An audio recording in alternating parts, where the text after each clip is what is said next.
attitude to the new member of human society. Instead of saying frankly to children, how do you do? Welcome to the human race. We are playing a game, and we are playing by the following rules. We want to tell you what the rules are so that you'll know your way around, and when you've understood what rules we're playing by, when you get older, you may be able to invent better ones. But instead of that, we still retain an attitude to the child that he is on probation. He's not really a human being. He's a candidate for humanity. And therefore, to preserve the role of parent or to preserve the role of teacher, you have to do what they do in the Arthur Murray School of Dancing, which is that they string you out. They don't tell you all the story about dancing, because if they tell you, you'll learn in a few weeks and go away. And you'll know it, but instead they want to keep you on. And in just this way, we have a whole system of preparation of the child for life, which always is preparation and never actually gets there. In other words, we have a system of schooling which starts with grades. And we get this little creature into the thing with a kind of, come on, kitty, kitty, kitty. And we get it always preparing for something that's going to happen. So you go into nursery school as preparation for kindergarten. You go to kindergarten as preparation for first grade. And then you go up the grades till you get to high school. And then comes a time when maybe if we can get you fascinated enough with the system, you go to college. And then when you go to college, if you're smart, you get into graduate school and stay a perpetual student and go back to be a professor and just go round and round in the system. But in the ordinary way, they don't encourage quite that. They want you after graduate school or after graduation, commencement as it's called, beginning, to get out into the world with a capital W. And so you've been trained for this and now you've arrived. But when you get out into the world at your first sales meeting, they've got the same thing going again, because they want you to make that quota. And if you do make it, they give you a higher quota. And come along about the 45 years of age, maybe you're vice president. And suddenly it dawns on you that you've arrived. With a certain sense of having been cheated, because life feels the same as it always felt. And you are conditioned to be in desperate need of a future. So the final goal that this culture prepares for us is called retirement, when you will be a senior citizen and you will have the wealth and the leisure to do what you've always wanted, but you will at the same time have impotence and false teeth and no energy. So the whole thing from beginning to end is a hoax. And furthermore, some other aspects of the hoax, just for kicks. You are involved, by and large, in a very strange business system which divides your day into work and play.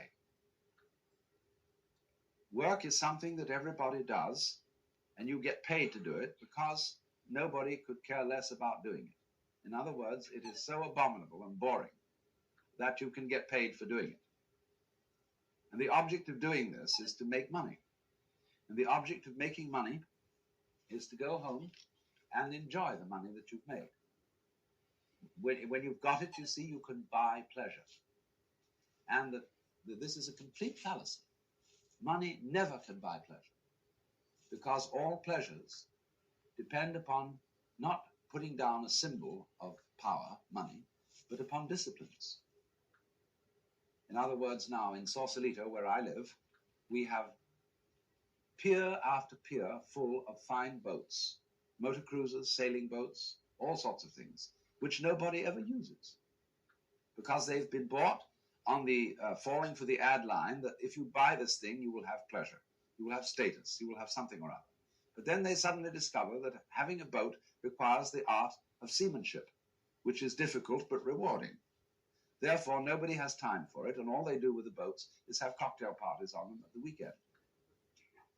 And in myriads of ways, you see, you go home, we're the wealthiest people in the world, and you would think that having earned your money, you would have a great banquet and an orgy, and so on, but nobody does. They eat a TV dinner, which is just a warmed over airline food, and then they spend the evening looking at an electronic reproduction of life, which is divided from you by a glass screen. You can't touch it, you can't smell it, and you have a strange feeling, you see, that the whole procession of grades that was leading to something in the future, to that goody, that gorgeous, voluptuous goody that was lying at the end of the line, it never quite turns up. And this is because from the beginning, we condition our children to a defective sense of identity. And this, I think, is the most important feature in the whole thing, that a child grows into our culture, and this is not only Western culture, it's equally true in Japan, an area of which I can speak with some first-hand knowledge. We condition the child in a way that sets the child a life problem which is insoluble, and therefore attended by constant frustration. And as a result of this problem being insoluble, it is perpetually postponed to the future, so that one is educated to live in the future, and one is not ever educated to live today. Now, I'm not saying that, the philosophy of carpe diem, let us drink today for tomorrow we die, and not make any plans.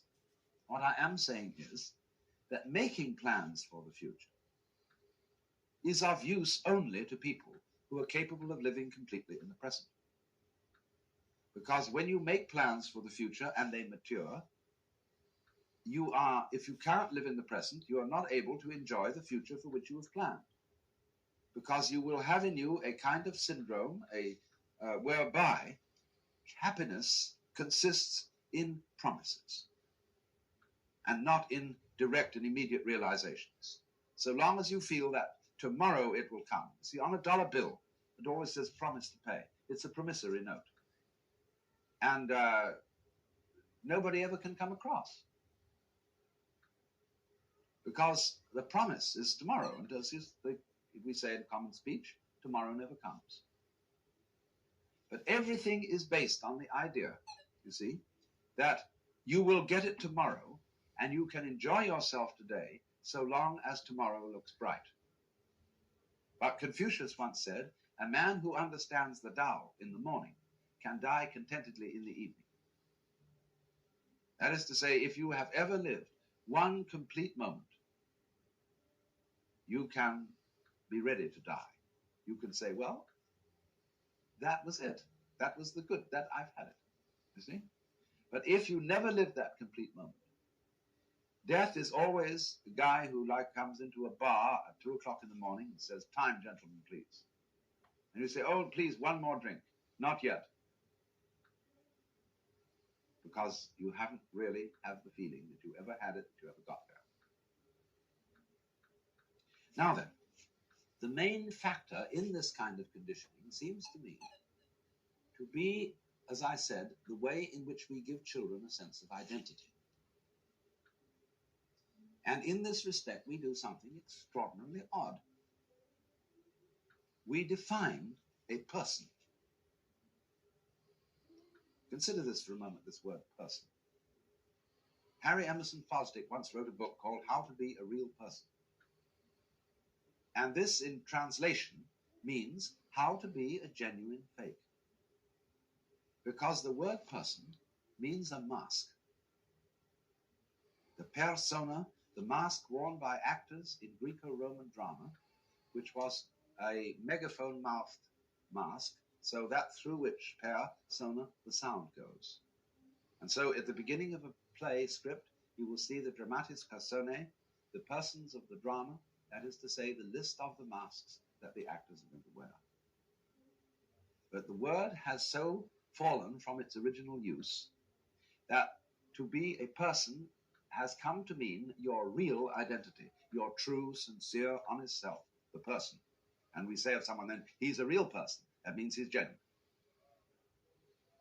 But we have confused, you see, the individual organism with the person, with, that is to say, its role.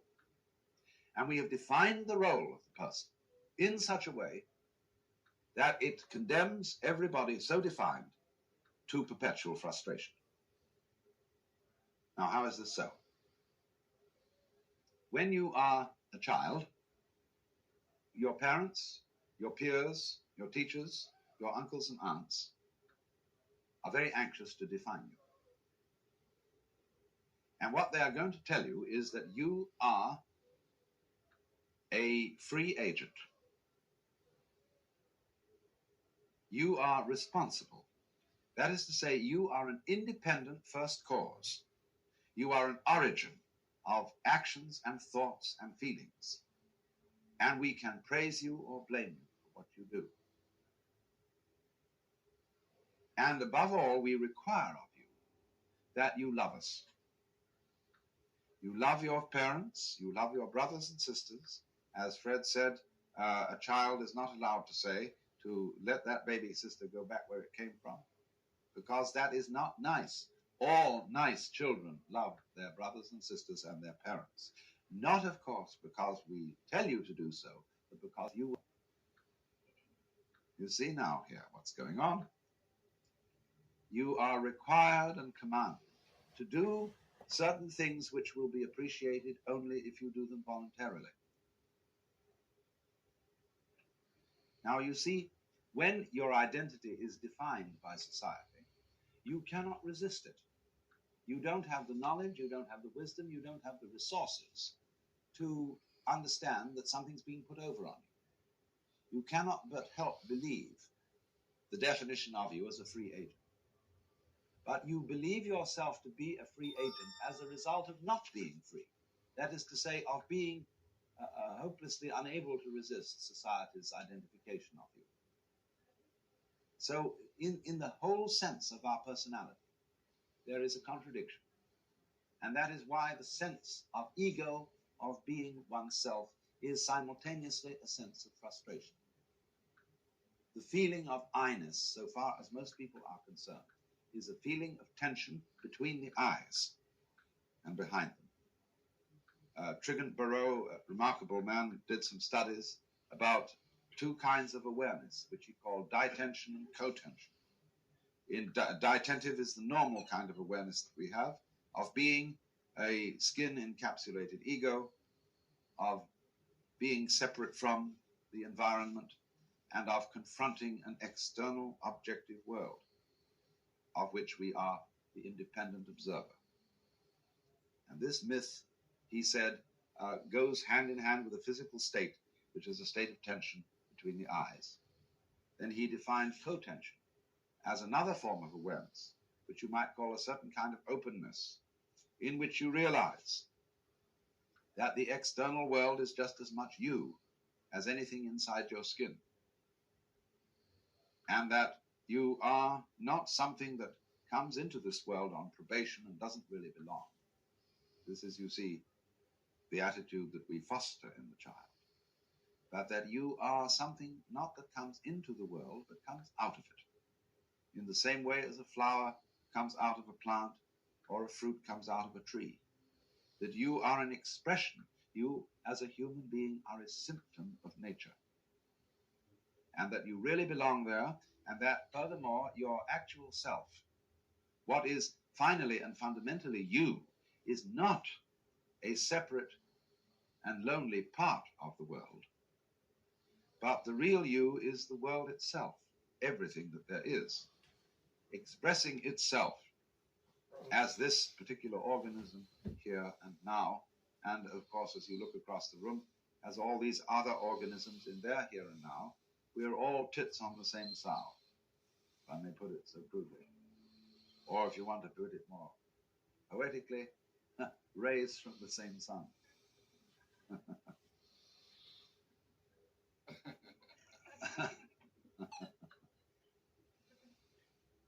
Now, children very often ask their parents, you see, as a result of having been given this funny sense of identity, Mommy, who would I have been if my father had been someone else?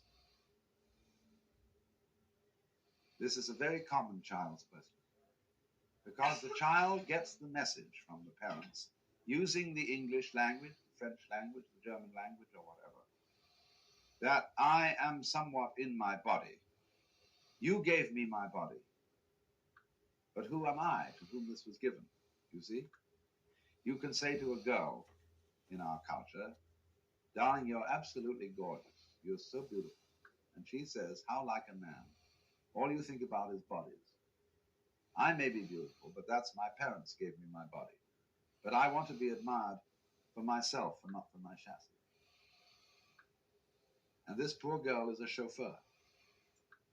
She's alienated from her body. And she doesn't take any credit, doesn't assume any responsibility for being what she is physically, and this is, of course, as much true of men as of women. It is a common cultural attitude. We say, I have a body. We don't say, I am a body. We feel a very sharp distinction, in other words, between our consciousness, which is a kind of focused attention, together with all those actions that we are able to perform voluntarily, on the one hand, and on the other hand, everything both within us and outside us that seems merely to happen to us. Consider for a moment breathing. Do you breathe or are you breathed? You can feel it either way. If you become conscious of breathing, you get the sense that you are doing it in the same way as thinking or walking. But if you forget about it, it goes on. You don't have to do it at all. That is why breathing exercises are fundamental in all meditation practices in the Orient, because you can understand through breathing and through the experience of breathing that there really is no differentiation between the involuntary experience and the voluntary experience. But when you set up game rules whereby you identify all that you do voluntarily with you and all that happens involuntarily with the other, with what happens to you, and then you put a gulf between these things, not realizing, and this is the secret that is never given away, that self and other are inseparable. Just in the same way that the front and the back of a coin are different but identical. There's all one coin. So in exactly the same way, the experience of self and the experience of other are mutually necessary. You wouldn't know what you meant by self unless you knew other. You wouldn't know other unless you knew what you meant by self. They are therefore polarities, like north and south pole of a magnet. They're inseparable. But that secret doesn't get out because civilized language and thought ignores the fact that all classes, all logical classes, and words are after all labels on classes, are so constructed that they are intellectual boxes, and every box which has an inside also must have an outside. And we think that insides exist apart from outsides, and outsides apart from insides. We don't realize that although they are opposed, they go together. And you see, that is the secret of the whole thing. That is what the child is not let onto. And so instead, the child is defined as a stranger in the earth, and not as a symptom of the earth. And as a result of that, we have the vast, terrifying social problem of alienation, of feeling that the world outside